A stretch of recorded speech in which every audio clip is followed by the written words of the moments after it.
Tom Haak, con amplia experiencia en gestión de recursos humanos en empresas multinacionales.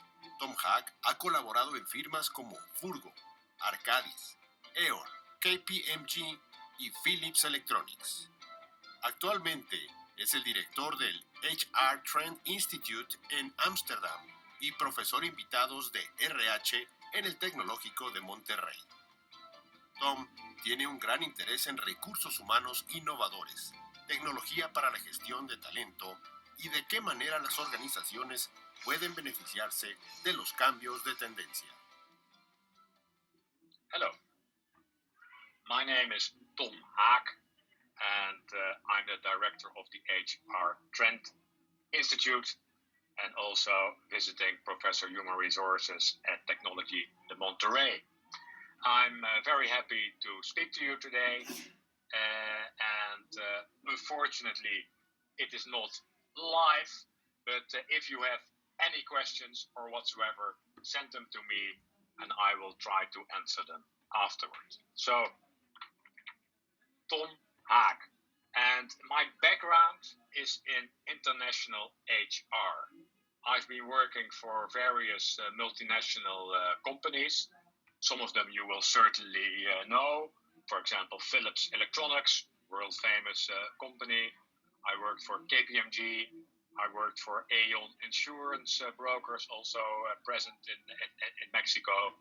And I was the global director HR for an engineering architectural company called Arcadis. That is some years ago. And in 2014, I founded the HR Trend Institute.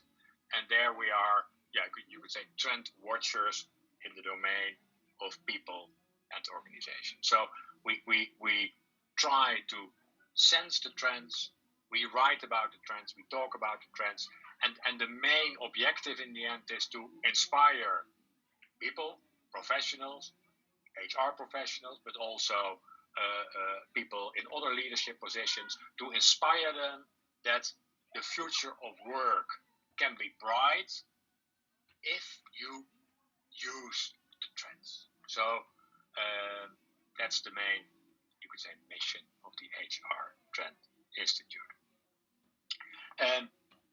I will talk in different chapters. Luckily, I have some time today, and the focus is on how can you create more resilient organizations that are, in a sense, you could say, more future-proof than today. I would like, this morning, I generally take a walk in the morning and I listen to a podcast. This morning I listened to the Daily Podcast. That's a very excellent podcast of the New York Times. And there they interviewed Jack Dorsey of Twitter. Well, and he talks about Twitter and the developments in Twitter. But Jack Dorsey says, and I think that is still very important for most organizations. Jack Dorsey said in that interview, a top priority for Twitter is to continuously increase our capacity to learn. And I tried with Google Translate to translate it in Spanish as well. Apologies for some mistakes, but improving the capacity to continuously learn. And that's nothing new. But in companies like Twitter, but in many, many other companies, that is one of the hot topics today. These days, I use Rubik's Cube as my guidance, and I renamed it to Tom Haak's Action Cube. Of course, it's still Rubik's Cube, but it helps me to frame what I'm talking about. And there are different dimensions in the Rubik's Cube. And for me, HR professionals, and especially HR leaders, I consider them to be HR architects. HR architects. The HR architect has a very good knowledge of all the, you could say, HR tools, the HR practices, but also good insights into trends. And the HR architect can use those to build an architecture of interventions to tackle the most important issues. So in my Rubik's Cube, the burning organizational business issues or organizational issues are in yellow. What are the issues we're trying to tackle? And I will come back to that. And that's helped by enablers. For me, in green are the important enablers. And I will talk about the enablers in the domain of people, organization, HR as well. So the business issues, the enablers, and then it's about trends. There are a lot of trends. And the question is, how can you use the trends to tackle your most burning business issues? And the white side of the Rubik's Cube, you could say, are the different HR practices. I won't talk a lot about all those practices today. You know them, but it's about organizational design. It's about recruitment. It's about selection. It's about learning and development. It's about combat benefits. So there are many practices we can use. And in the end, as an architect, we can build the architecture with the effective, impactful intervention. So I will start with some of the business issues that I assume are high on the list of organizations today. And you know your own organizations, of course, best. But the message here also is always start with your top burning issues. And you would say, well, Tom, that's an enormous open door, but it's surprising. I come in many organizations, and often they start with the HR practices. They say, okay, we should do everything in the book of HR, and that's absolutely not true. So, looking at organizations today, of course, many organizations are today heavily affected by the COVID-19 crisis. Some of those issues are even more severe because of the crisis. I think issue number one I expect many organizations to have on their list is how can we increase productivity? You could also say, how can we survive? How can we survive?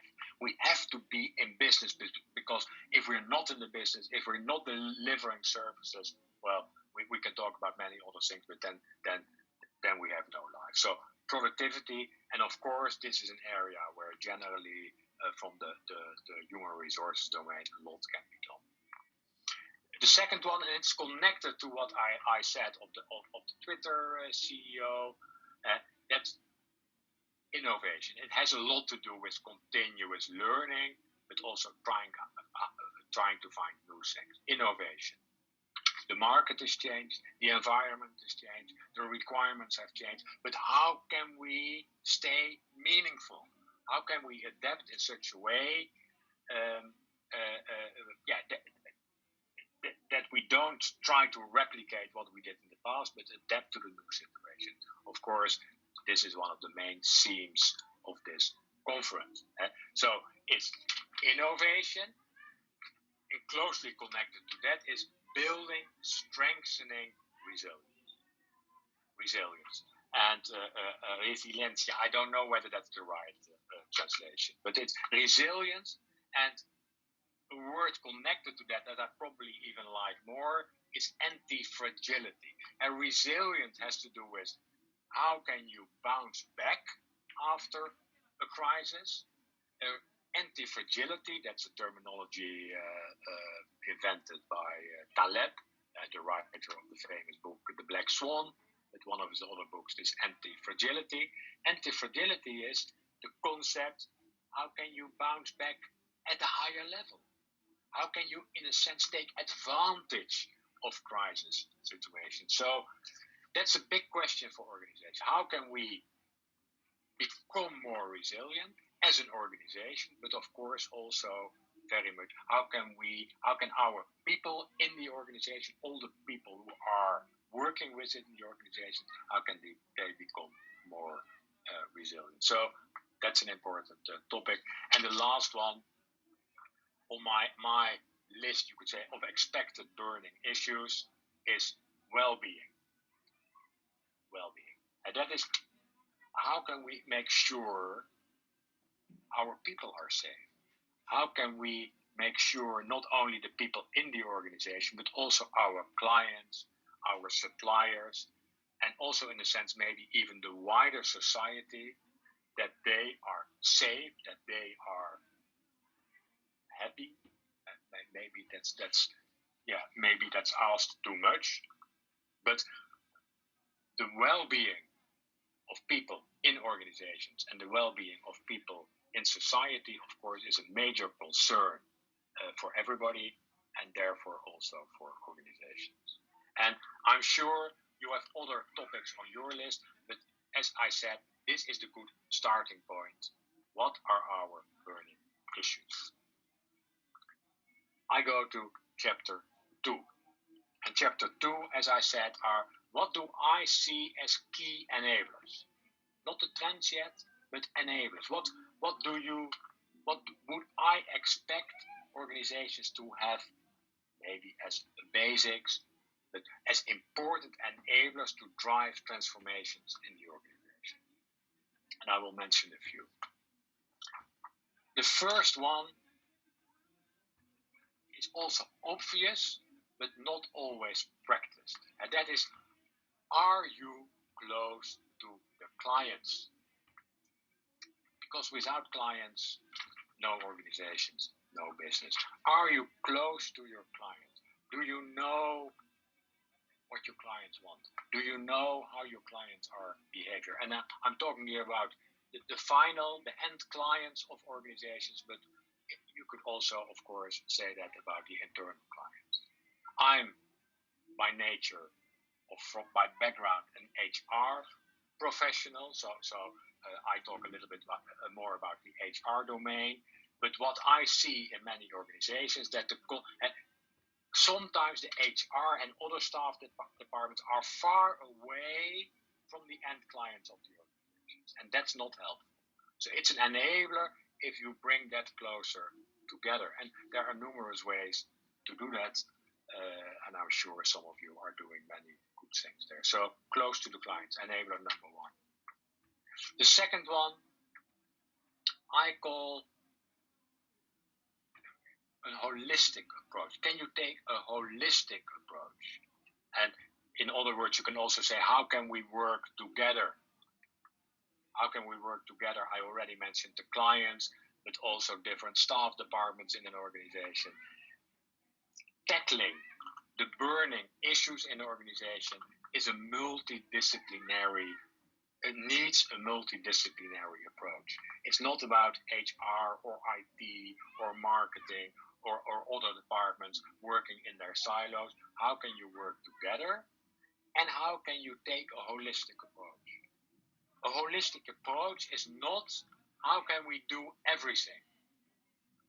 A holistic approach is we have taken a step back. I try to take a step back, but it's not so easy. I'm in a small cellar. Take a step back, look at the landscape, look at all the possible interventions, and then design in a clever, impactful way. Try to do as minimum as possible. One of my favorite consultancy matrices is the impact times effort matrix. So on one dimension, it's how much effort does it take, and on the other dimension, it's what's the impact.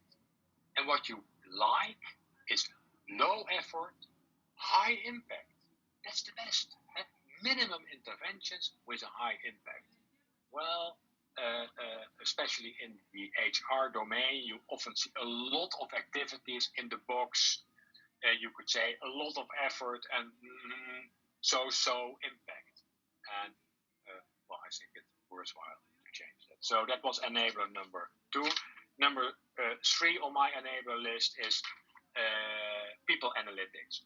Probably not translated generally in Spanish, analítica de personas, but I probably you use people analytics as well.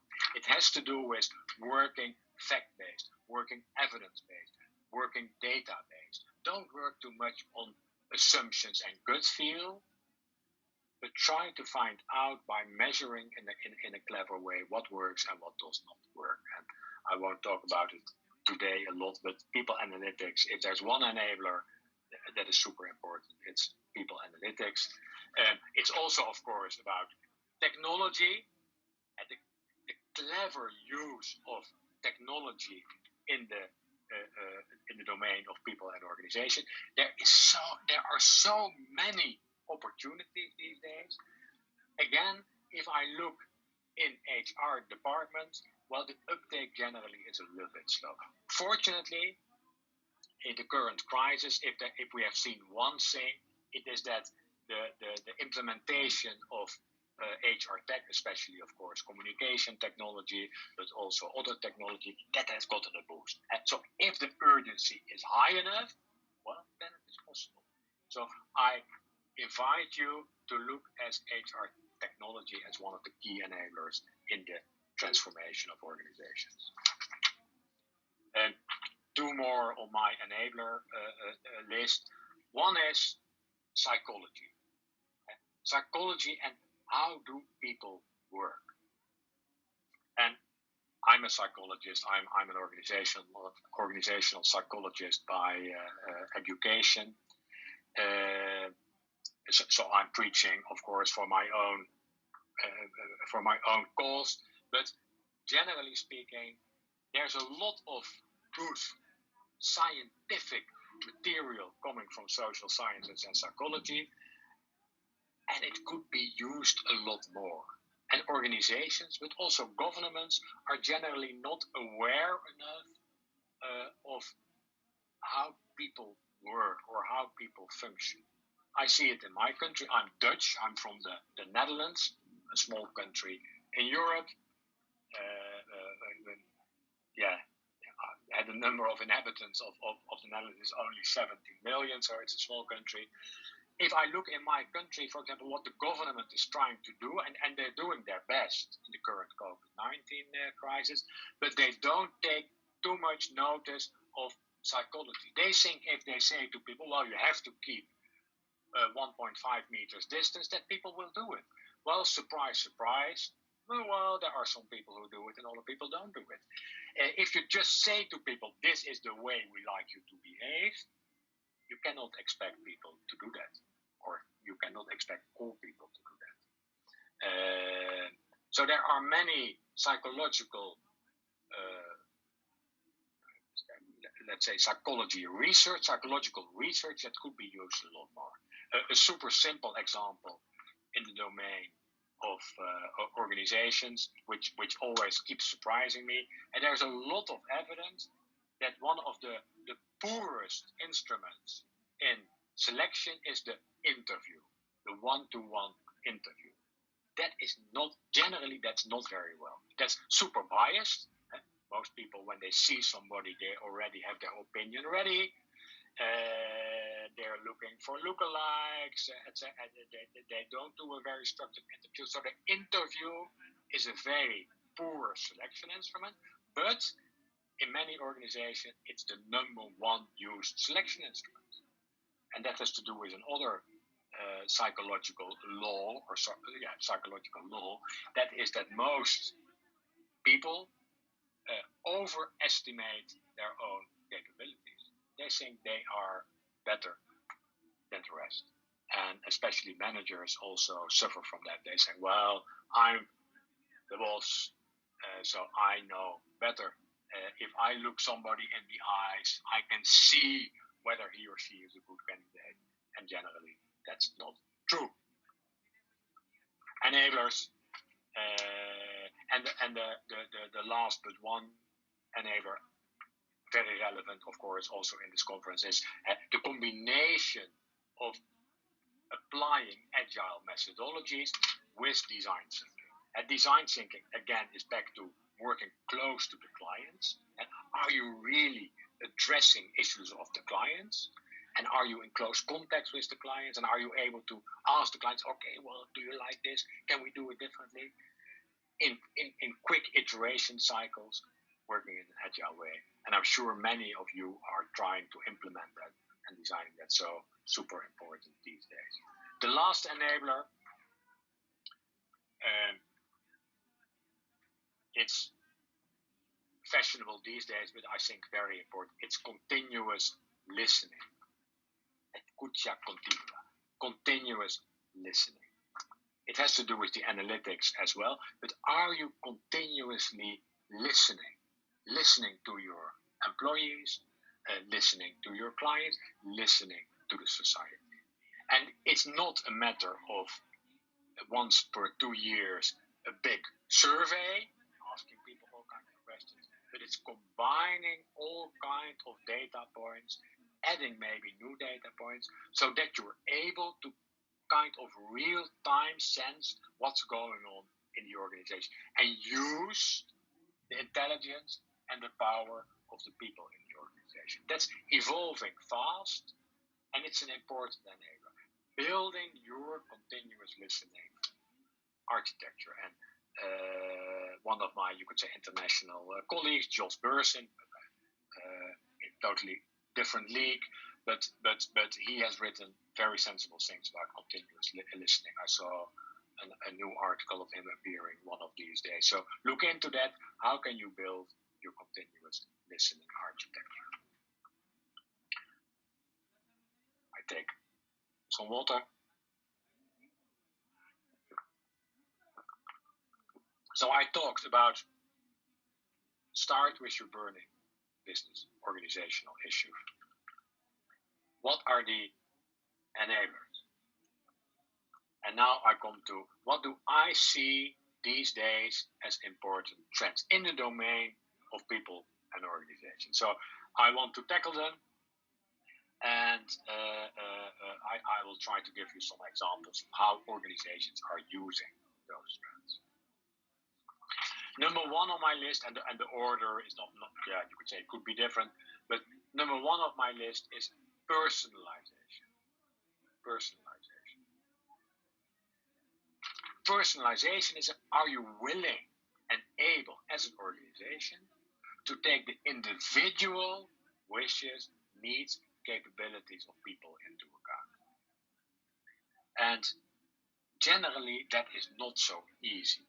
We see it more these days in the marketing consumer domain, where organizations, suppliers use data to try to craft solutions and offerings to the individual consumers.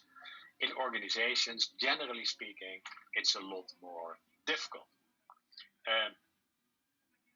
HR domain, and the roots of the HR domain are in one size fits all, and we try to do things for everybody. Well, most organizations have left one size fits all and are now talking about segments. Real personalization, I don't see a lot of that. Again, referring to the current COVID-19 crisis, we see that especially also in crisis situations, the initial reaction of organizations, but also of governments, is to revert back to one size fits all. Everybody should work from home, unless you have a job where that's not possible. Everybody should work from home. Now, let's say a couple of months, 5, 6 months into the crisis, we realize that one size fits all approach does not work. This is a good example, the working from home, because if you look, for example, at the personality of people, for some people it's very easy to work from home, but for other people it's not so easy. If you have a more extrovert nature, you get a lot of energy from working directly and being in touch with other people, then working alone at home, well, it's not your favorite pastime. Other people who are more introvert, they say, it's a relief.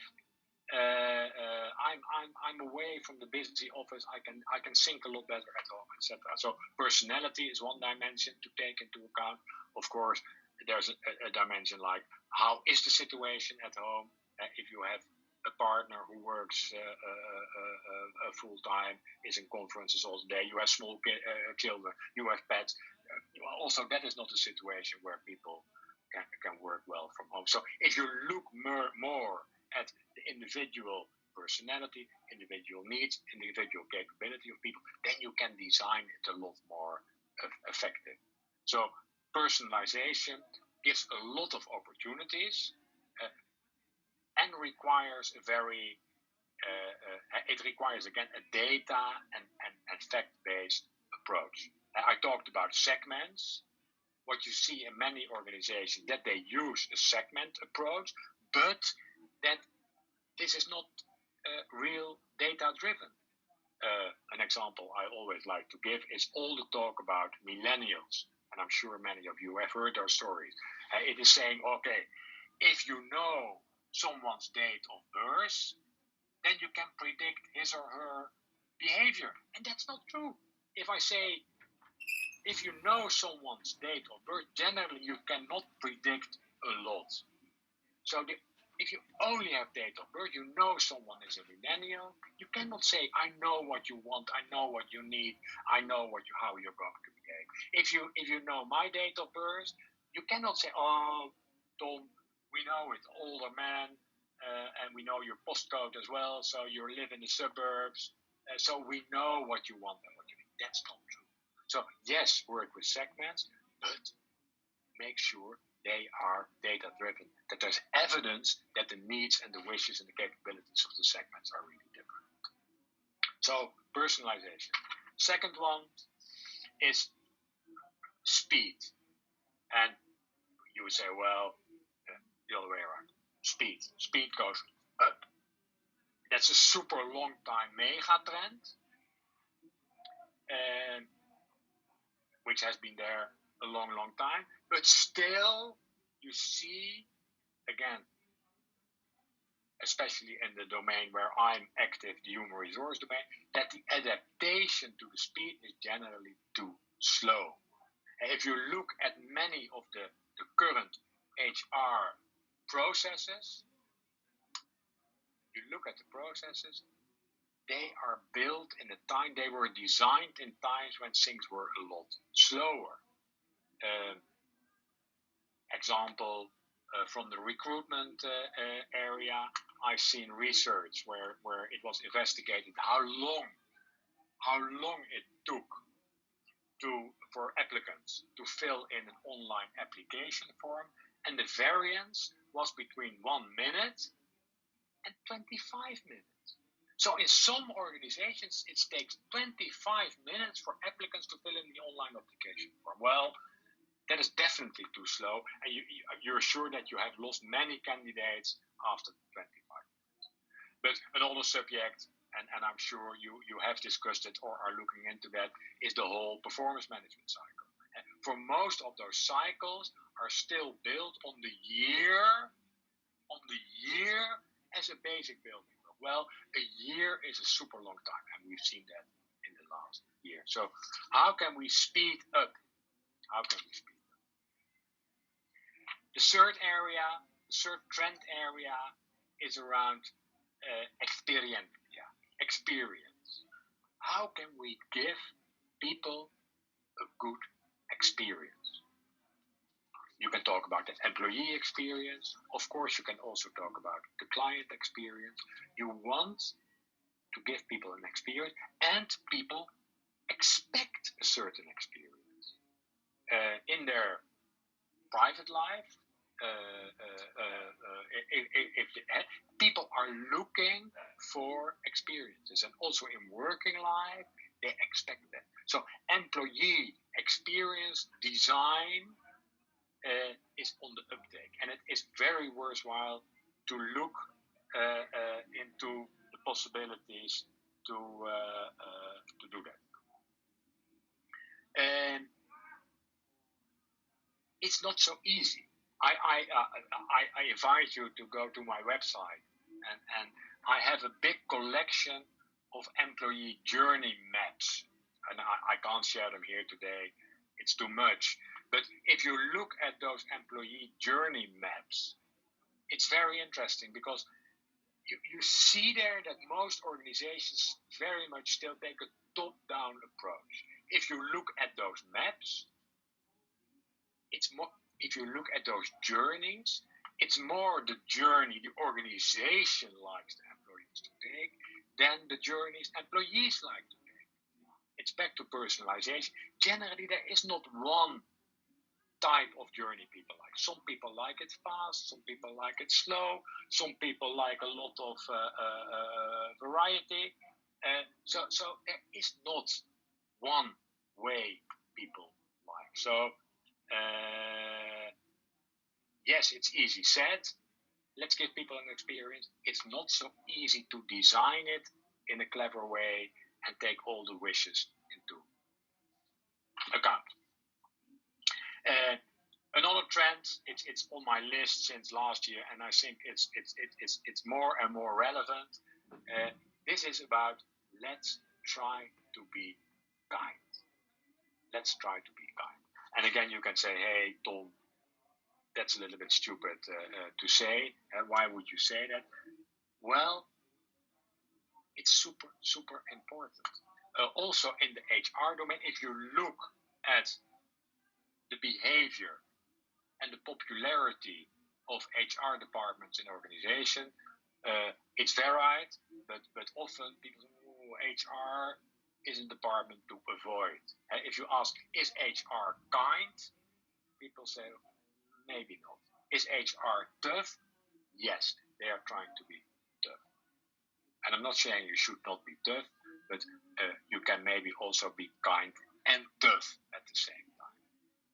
And being kind is also not hiding behind the rules. Being kind is also being inclusive. So there's a lot to say. I'm sure it resonates with you as well.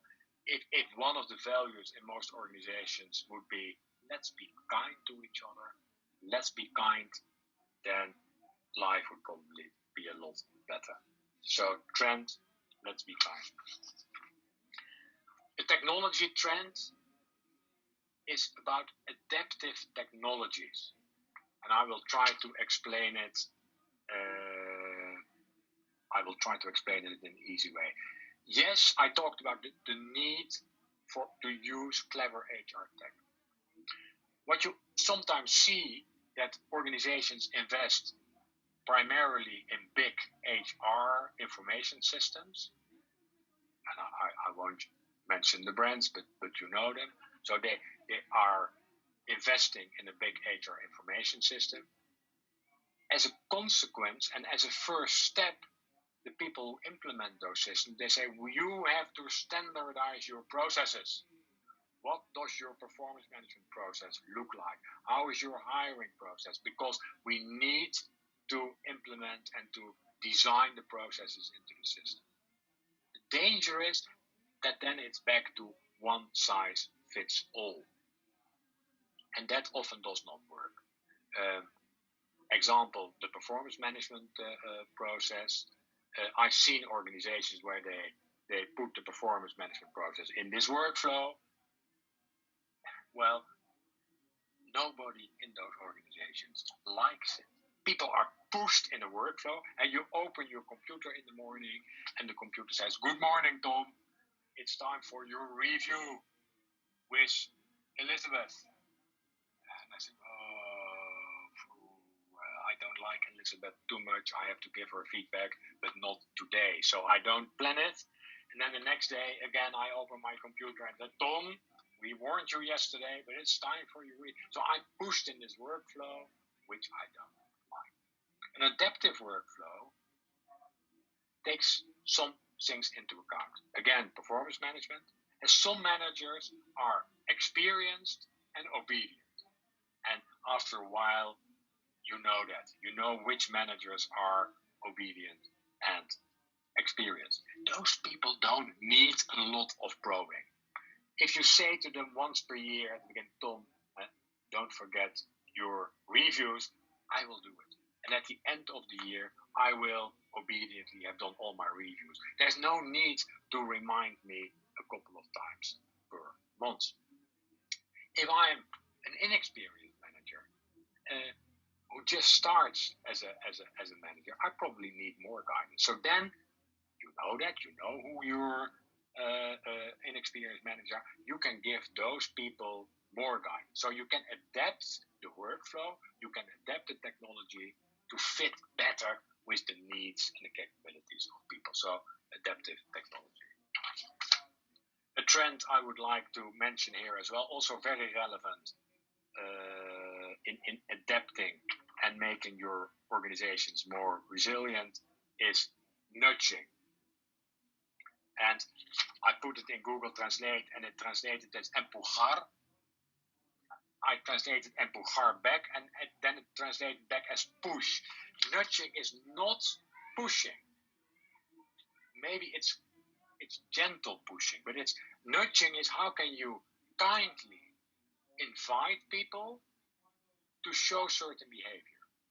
Kindly invite them, not by asking them, but for example, by the way you design offices or you design other things. So nudging is an important tool to try to influence the behavior of people. A couple of examples. This one I like. This is two plates. You can see them, a big plate and a small plate. And it's from a book from an old Google CHRO, Google Works, from Laszlo Bock. And he, in this book, describes an experiment in Google. And they want people, as many organizations and countries, they want people to eat less. Now you can take one approach to say to people, eat less. You have to eat less. Well, the consequence we can, if we look around us, we see how that works. It doesn't work. What they did, they had restaurants, so they half their restaurants they kept as is. So normal plates, people continue to eat in those restaurants. In the other restaurants, the only thing they did was make the plates smaller. They made the plates smaller, and then they calculated how much food did people eat. And surprise, surprise, or maybe not surprise, people ate less in the restaurants with the smaller plates. This is nudging. Small intervention. You invite people to eat less by giving them a smaller plate. Very gentle, very nice. Another example of nudging. If I come to offices these days, and I'm sure people are moving back to their offices slowly, and half the offices, or there are offices that really take an approach that they put signs everywhere. Forbidden to go here. Turn left. Keep 1.5 meters. So all kinds of instructions to people how they should behave. Other organizations I've seen, they take a more nudging approach. So what you see here in my very amateuristic drawing, but if you look well, you can see a desk. And I saw designs where they made the tapestry, alfombra, around the desk darker than the rest. So the people are sitting behind that desk in a kind of aisle. As a consequence, people tend to stay out of the island. And so if they walk to the desk, they tend to stand outside the island.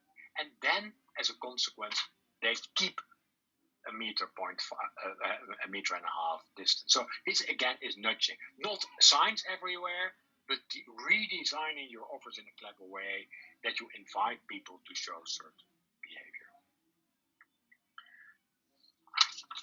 And trends. Remember, I'm still in the trend areas and talking about important trends. This trend is one of my favorites, you could say, and it's also connected back to the first statement of Twitter. How can we improve learning in our organization? And one of the concepts that is very important at this moment is learning in the flow of work. Learning in the flow of work.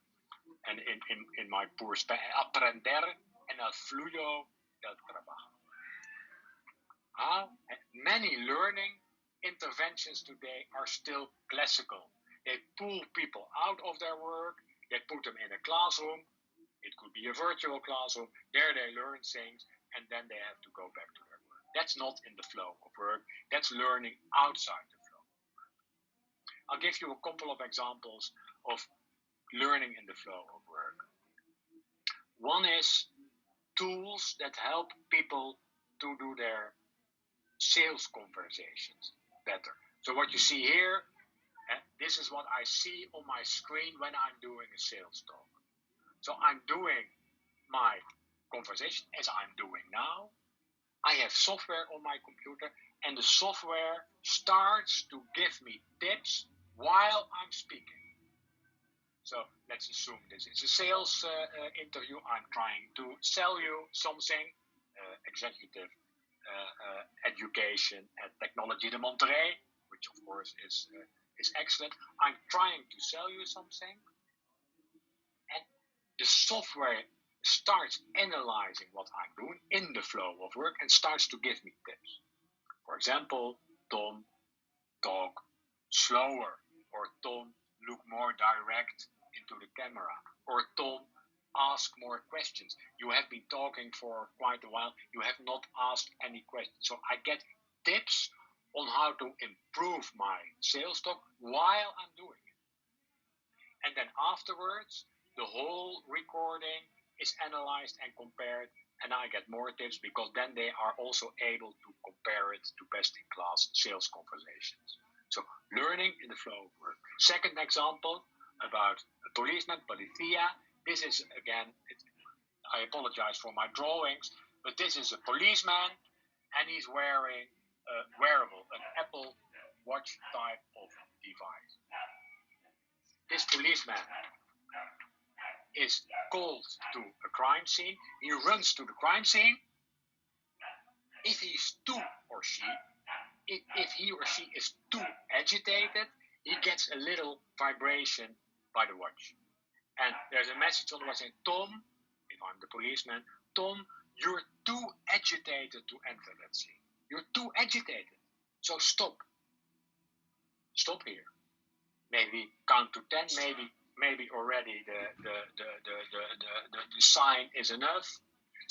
So, yeah, sorry, now my Google is saying, what do you want? Well, I don't want for much. We'll see. Sorry, apologize for that. So, a message saying, Tom, stop here. Count to 10. Ask a colleague to intervene in the scene. So this is not even maybe learning in the flow of work, but it's intervening directly in the workflow. The third example, I'm watching at the time. I still have time. Yes, this is a nurse. I hope you recognize a nurse. And this nurse is on her way to assist in an operation. So he or she is on her way to assist in an operation, and she gets a sign on her telephone. Her calendar knows she is going to assist in a gallbladder operation. I get on my mobile phone, on my smartphone, I get 10 questions about the gallbladder operation. I answer the 10 questions. If I pass the test, I can go to the operation. If I don't pass, then I get a little video with, you could say, the essentials of the gallbladder operation. So a micro-learning module, which is given to me in the flow of work, and I'm very prone and open to learn what I hear in the video because I know I can apply it in a couple of minutes. So learning in the flow of work. And I have a couple of minutes to go, so I try to round off.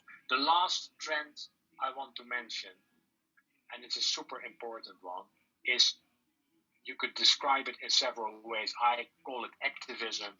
You could also talk about corporate social responsibility.